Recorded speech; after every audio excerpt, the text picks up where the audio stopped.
ম্যাচের শেষ বাঁশি তখন বেজে গেছে। আর্জেন্টিনাকে ১-০ গোলে হারিয়ে ২০২৬ বিশ্বকাপের চ্যাম্পিয়ন স্পেনের খেলোয়াড়রা মাঠের মধ্যে জয়োল্লাসে মেতেছে। ঠিক সেই সময় স্পেনের ডিফেন্ডার এরিক গার্সিয়ার সঙ্গে ঝগড়ায় জড়ান আর্জেন্টিনার লিয়ান্ড্রো পারেদেস।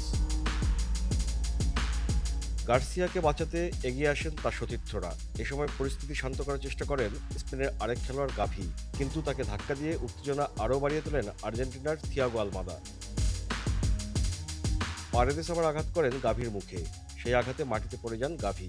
অবস্থা বেগতিক দেখে দৌড়ে ঘটনাস্থলে যান আর্জেন্টিনার কোচ লিওনেল স্কালোনি। তিনি পারেদেসকে টেনে সরিয়ে নেন এবং পরিস্থিতি নিয়ন্ত্রণে আনেন। একজন সহকারী রেফারি ঘটনাস্থলে দাঁড়িয়ে শুধু পরিস্থিতি দেখে যান। কিছুক্ষণ পর প্রধান রেফারি এই ঘটনার জন্য পারেদেসকে লাল কার্ড দেখান। তবে পারেদেস ঠিক কী কারণে ওভাবে তেড়ে গিয়েছিলেন তা আর্জেন্টিনার কারো কাছ থেকে শোনা যায়নি। কারণ ম্যাচের পর আর্জেন্টিনা কোচ স্কালোনি ছাড়া দলের অন্য কেউ স্টেডিয়াম এলাকায় সংবাদ মাধ্যমের সঙ্গে কথা বলেননি। Sports desk, season 24।